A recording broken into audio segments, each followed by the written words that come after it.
2500 ఇచ్చేసినామని చెప్పేసి రాహుల్ గాంధీ సభలో అనడం అయితే మనం చూసినాం.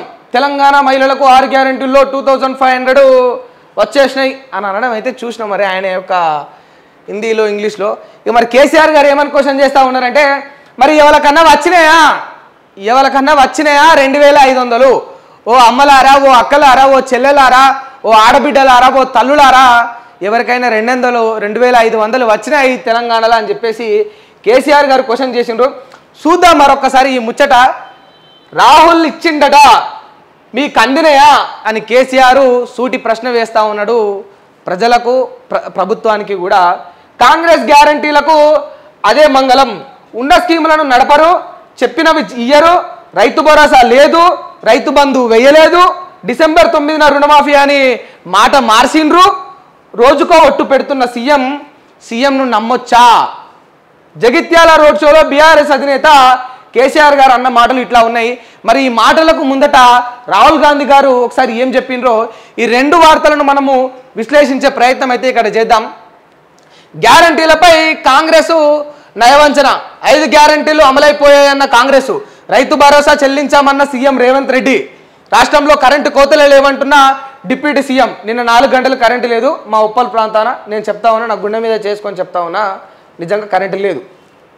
నిరుద్యోగ భృతి హామీయే ఇవ్వలేదని వ్యాఖ్య, రుణమాఫీ 100 రోజుల్లోనే చేస్తామనలేదన్న రేవూరి, పూటకోసారి కాంగ్రెస్ నేతల నాలుక మడత, ఇప్పుడు మహిళలకు హామీపై రాహుల్ షూట్, నిర్మల్ సభలో రాష్ట్ర ప్రజల చెవిలో పువ్వులు, 2500పై రాహుల్వి పచ్చి అబద్ధాలు. ఈ పచ్చి కాదు కానీ పచ్చిగా ముట్టుకుంటే మొత్తం ఇక నీళ్ళు గారినట్టు కారిపోయే మాటలని కూడా మనం చెప్పుకోవచ్చు. ఎందుకంటే ఎవరికి వచ్చినాయి 2500? ఎవరికి వచ్చినాయి? మాకు అమ్మున్నది, మా అక్కు ఉన్నది, మా చెల్లు ఉన్నది, మా చుట్టాలనే పట్టుమని తీస్తే మా దగ్గర వాళ్ళు ఇట్లా ఒక 5 కిలోమీటర్లు 6 కిలోమీటర్ల డిస్టెన్స్లో మాకు ఉన్న మా చుట్టాల దగ్గరనే పోతే మా ఆడపడుచులు, మా అక్కలు, చెల్లెలు, మా అమ్మలు, పిన్నిలు, అత్తమ్మలు, వీళ్ళ దగ్గర ఒక 100 మంది ఉన్నారు. ఈ 100 మందిలో ఒక్కరికి రాలే, ఒక్కరికి కూడా రాలే. ఎవరికి వచ్చినాయి? కళ్ళకు కనిపిస్తూ ఉంది కదా వచ్చినాయా లేదా, అందినాయా లేదా అని. ఎందుకని ఈ జూటా మాటల వల్ల ఎవరికి ఉపయోగం? ప్రజలు మీ మీద విశ్వసనీయత అనేది కోల్పోతారు.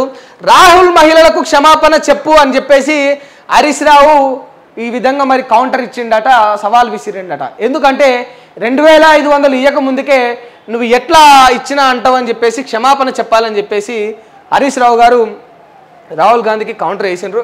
ఒక్కసారి చూద్దాం. తెలంగాణలో కాంగ్రెస్ ఇచ్చిన గ్యారంటీలన్నీ పూర్తి చేసి చూపించాం, రాష్ట్రంలోని మహిళలందరి బ్యాంకు ఖాతాల్లో ప్రతి నెల 2500 రూపాయలు మేము వేయకనే వేసేసినాం, ఖాతాల్లో ప్రతి నెల 2500 పడ్డాయి, ప్రభుత్వం జమ చేస్తున్నది. ఇట్లా ఏడాదికొక్క మహిళకు 30,000 రూపాయలు అందుతున్నాయట. ప్రతి నెల 2500 లెక్కేసుకుంటే ఈ ఏడాదికి వీళ్ళకు 30,000 రూపాయలు అనేవి ప్రతి మహిళా ఖాతాల్లో పడతా ఉన్నాయట. ఇప్పుడు గమ్మతి ముచ్చట ఏంటంటే వీళ్ళ అధికారంలోకి వచ్చి 5 నెలలు అవుతుంది. వీళ్ళు 2500 వేస్తే ఇప్పుడు ఈ 5 నెలల పేరు నుంచి ఎన్ని డబ్బులు కావాలి? పడ్డాయా ముచ్చట? ఇవో 20,000, అవొక 25,000 పడ్డాయి. అసలు ఆ డబ్బులు ₹1 పడ్డదా? 2,000 ఎందుకు అన్నీ ఈ వద్దులే కానీ బట్టవాజు మాటలే.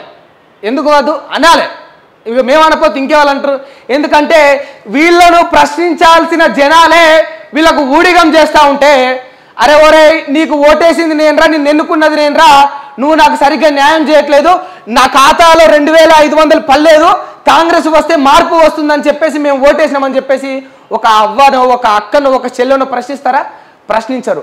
వాళ్ళ భర్తనో, వాళ్ళ తమ్ముడో, వాళ్ళ అన్ననో చెప్తే కాంగ్రెస్ మంచిది మీరు నమ్ముండ్రని ఒక మాయమాట చెప్పగానే వాళ్ళు ఏంటంటే ఈ కాంగ్రెస్ అన్న పిచ్చితోనో, లేకపోతే అప్పటి నుంచి ఇదే పార్టీలో కొనసాగుతున్నామన్న ఒక ఇజ్జతితోనో, ఇంకో దాంతోనో, లేకపోతే ఇన్ని రోజులు వాళ్ళు నమ్మిన నాయకులు మంచి చేయకపోతే, ఇప్పుడు కాంగ్రెస్ కార్యకర్తలు ఊర్లలో కానీ, మండలాల్లో కానీ, నియోజకవర్గాల్లో, జిల్లాలో వాళ్ళందరూ కూడా కాంగ్రెస్ వస్తే మంచి జరుగుతుందని చెప్పేసి మొత్తం ఒక్కొక్కరు ఇక చేయని పోరాటం లేదు, చెప్పని మాట లేదు, ఇయ్యని హామీ లేదు. కాంగ్రెస్ వస్తే మార్పు వస్తుంది అన్నలారా, అక్కలారా అని ఇంటింటికి ప్రచారం చేశారు కదా. ఇప్పుడు ఇట్లా చేయలేదు అని చెప్పి వాళ్ళని ప్రశ్నించమని అనగలుగుతారు. ఎందుకంటే ముఖం లేక. నేను చెప్తా ఉన్నా, ముఖం లేక. ఈ ముఖం లేదు మాకు అని మీరు భావించకండి. మీరు విశ్వసించారు కదా, మీరు నమ్మిండ్రు కదా, వీళ్ళు చేయలేదా? చేతులెత్తి మొక్కుడు కాదు, వాళ్ళకు జై కొట్టుడు కాదు, వాళ్ళ జెండాలు మోసుడు కాదు. నేను మొన్న కూడా చెప్పినా మీకు, మొన్న ఒక చెప్పు చూసుకొని చూపించిన. అవసరమైతే మీకు మళ్ళీ సిచ్యువేషన్ వచ్చింది, మీకు మళ్ళీ చూపెట్టమంటే చూపెడతా, నాకేం భయం లేదు. మహా అయితే ఏం చేస్తారన్న, మహా అయితే ఏం చేస్తారు, ఏం చేస్తారు, ఏం చేస్తారని అడుగుతున్నా. ఒక్కసారి మీరు అందరూ కూడా అట్లా అనుకోండి. మీరు ఓట్లేసి ఎన్నుకున్న నాయకులు మహా అయితే మిమ్మల్ని ఏం చేస్తారు? ఒక కేసు పెడతారా, జైల్లో పెడతారా, ఎఫ్ఐఆర్ రాస్తారా, ఎఫ్ఐఆర్ బుక్ చేస్తారా, పీడియాక్ట్ పెడతారా, రౌడీ షీట్ ఓపెన్ చేస్తారా? ఒక్కడి మీద, ఇద్దరి మీద, 10 మంది మీద, 100 మంది మీద, 1000 మంది మీద, మహా అయితే యావత్ తెలంగాణ రాష్ట్రం మొత్తంలో 1,00,000 మంది మీద చేస్తారేమో ప్రశ్నిస్తే. 4 కోట్ల పైన పైచిలుకు ఉన్న జనాభా మీద ఎన్ని కేసులను పెడతారు? ఈడ ఉన్న జైలు సరిపోతాయా? ఈడ ఉన్న పోలీసు అధికారులు సరిపోతారా? మీరందరూ కానీ ఏకమైతే అధికారంలో ఎవరైనా ఉండని అన్న, నేను ప్రతిరోజు చెప్తా ఉన్నా మీ అందరికీ కూడా, ప్రజలారా మీకు ప్రతిరోజు నేను చెప్తా ఉన్న విషయం ఏంటంటే, అధికారంలో ఎవరైనా ఉండని, అది కాంగ్రెస్ అవని, బీఆర్ఎస్ అవని, బీజేపీ అవని, ఇంకా ఢిల్లీ నుంచి కేజ్రీవాల్ కూడా రాని, నరేంద్ర మోదీ కూడా రాని, ఎవరు వచ్చినా సరే మీరందరూ ఏకమయ్యి ప్రశ్నించండి. అది గతంలో ఉన్న కేసీఆర్నైనా, ప్రస్తుతం ఉన్న రేవంత్ రెడ్డినైనా, భవిష్యత్తులో ఇంకెవడు వచ్చినా కూడా మీరు ప్రశ్నించండి. మీరు భయపడకండి, మీరు వెనుదిరగకండి. ఎన్ని కేసులు పెడతారు, ఎంతమంది మీద అని పెడతారు, ఎంతమందిని భయభ్రాంతులకు గురి చేస్తారు? మహా అయితే రాజకీయ నాయకుల దగ్గర ఉండే రౌడీల సంఖ్య ఎంతమంది ఉందంటే, ఒక 10 నుండి 100 మంది లోపు, ఇక 50, 20, 70, 80 ఎంతమంది అయినా ఉండొచ్చు. ఒక ఊర్లో ఉండే జనాభా ఎంత అన్న? 1000 మంది ఉంటారు ఒక చిన్న గ్రామంలోనే. ఎంత కాదని ఒక చిన్న తండాలోనే గట్టిగా అందరినీ కలిపి తీస్తే 1000 మంది వెళ్తారు. వీళ్ళ దగ్గర ఉండే రౌడీల సంఖ్య 100 మంది. 1000 మంది ఒక ఊరు మొత్తం, ఒక తండా మొత్తం, ఒక పల్లె మొత్తం, ఒక నియోజకవర్గం మొత్తం ఏకమైతే ఏం చేస్తారు ఈ రాజకీయ నాయకులు? ఏమైనా చేయగలుగుతారా? ప్రజల వెంట్రుక కూడా పీకలేరు. ఆ వెంట్రుక నెత్తి మీది కాదు, కనీసం కాలి బొటన వేలు పైన ఉన్న వెంట్రుక కూడా పీకలేరు వీళ్ళెవరు కూడా. నేను మీ అందరికీ కూడా విజ్ఞప్తి చేస్తా ఉన్నా, మిమ్మల్ని చేతులెత్తి మొక్కి మీకు విజ్ఞప్తి చేస్తా ఉన్నా, వీళ్ళని డిమాండ్ చేయమని చెప్తా ఉన్నా. నేను మీకు ఎట్లయితే చేతులెత్తి మొక్కి చెప్తా ఉన్నానో అట్లా మీరు వీళ్ళ చేతులెత్తి మొక్కకండి. కడిగేయండి, కడిగి పారేయండి. ఒక్కొక్కరిని చొక్కా విప్పి ఉరికిచ్చు కొట్టండి మీ గల్లీలోకి, మీ ఇంట్లోకి ఎవడైనా ఓట్లు అడగనికి వస్తే. అప్పుడు కానీ బుద్ధి రాదు నాయకులకని చెప్తా ఉన్నా. ఎందుకు అంటే ఈ జూటా మాటలు చెప్పినందుకు బాధ అనిపిస్తుంది. ఎవరికి వచ్చినాయన్న డబ్బులు? ఈ రాష్ట్రంలో ఎవరికైనా వచ్చినాయి 2500 ఒక మహిళ ఖాతాలో పడ్డదా? సరే, ఎవరికి పడ్డదో నాకు తెలియదన్న. నేను ఎందుకంటే ప్రతి మహిళ అకౌంట్ తీసుకొని నేను చూడలే ఈ తెలంగాణ రాష్ట్రంలో. మా అమ్మ అకౌంట్లో పల్లె, నేను సాక్ష్యం. ఒక కన్న కొడుకుగా మా తల్లి అకౌంట్లో పల్లె అని నేను చెప్తా ఉన్నా. మా చిన్నమ్మ బిడ్డ ఉన్నది, మా చెల్లె ఉన్నది, మా చెల్లె అకౌంట్లో పల్లె. మా అక్క ఉన్నది, మా అక్క అకౌంట్లో పల్లె. మా పెద్దమ్మ బిడ్డ ఉన్నది, నా స్నేహితురాలు ఉన్నది, నా స్నేహితురాలు అకౌంట్లో పల్లె. నేను చెప్తా ఉన్నా కదా, సాక్ష్యం నేనే, నిండు సాక్ష్యం నేనే. ఏడ చేసిండ్రు ఇవన్నీ? పని శాతగాక, పాలన శాతగాక ఇటువంటి మాటలు చెప్పడం వల్ల ఏమవుతుంది రాహుల్ గాంధీ గారు అంటే, జనాలు మీ పైన పూర్తి స్థాయిలో విశ్వాసం అనేది కోల్పోతారు. చేసినరా, చేసినామని చెప్పండి. చేయలేకపోయినరా, చేయలేదని ఒప్పుకోండి. మీరు చేసిన తప్పును, ఇచ్చిన మాటను నిలబెట్టుకోలేకపోయినా కూడా దాన్ని నిర్భయంగా, నిజాయితీగా ఒప్పుకుంటారు. చూసినావా? చేసినోడి కంటే కూడా చెయ్యని పనిని చేయలేదని నిజాయితీగా ఒప్పుకున్నోడి వెనుకే జనాలు ఎక్కువ ఉంటారు, గుర్తుపెట్టుకోండి. ఎందుకంటే జనాలకు కావాల్సింది నమ్మకం, భరోసా, నిజాయితీ కావాలి, లాయల్టీ కావాలి. ఇట్లా అబద్ధపు కోరు మాటలు, జూటా మాటలు చెప్పే నాయకులు ఎక్కువ కాలం సర్వైవ్ కాలేరు.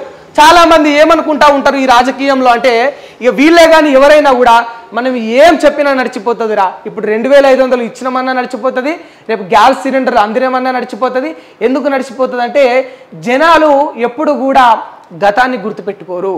ఎందుకంటే వాళ్ళందరూ కూడా సామాన్యులు. వాళ్ళు భవిష్యత్తు గురించి పరుగులు తీయడంలోనే వాళ్ళ సగం జీవితం గడిచిపోతుందనే ఒక యోచనలో ఈ డబ్బులతో మదమెక్కిన, అధికారంలో ఉండి పిచ్చిలేసిన ఈ పొగరుబోతు రాజకీయ నాయకులందరూ కూడా ఎల్లప్పుడూ భావిస్తూ ఉంటారు. నేను చెప్తా ఉన్నా, భవిష్యత్తు గురించి మనందరికీ ఆలోచన ఉండొచ్చు, మనకు ఆ రంది ఉండొచ్చు, మనకు ఆ దిగులు ఉండొచ్చు.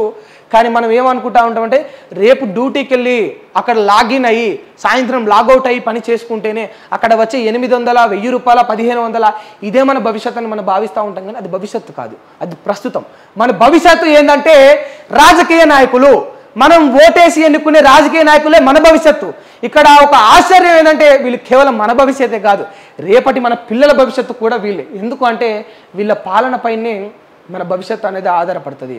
నాణ్యమైన విద్య కావచ్చు, నేను మళ్ళీ చెప్తా ఉన్నా, నాణ్యమైన వైద్యం కావచ్చు, తినే తిండి, వేసుకునే బట్టలు, మనం కట్టే ట్యాక్స్, మనం కట్టుకునే బిల్డింగ్లకు ఇచ్చే పర్మిషన్స్ కూడా ఈ పొలిటికల్ పైన, ఈ పొలిటీషియన్స్ పైన డిపెండ్ అయ్యింటే అన్న విషయం ఎంతమందికి తెలుసు?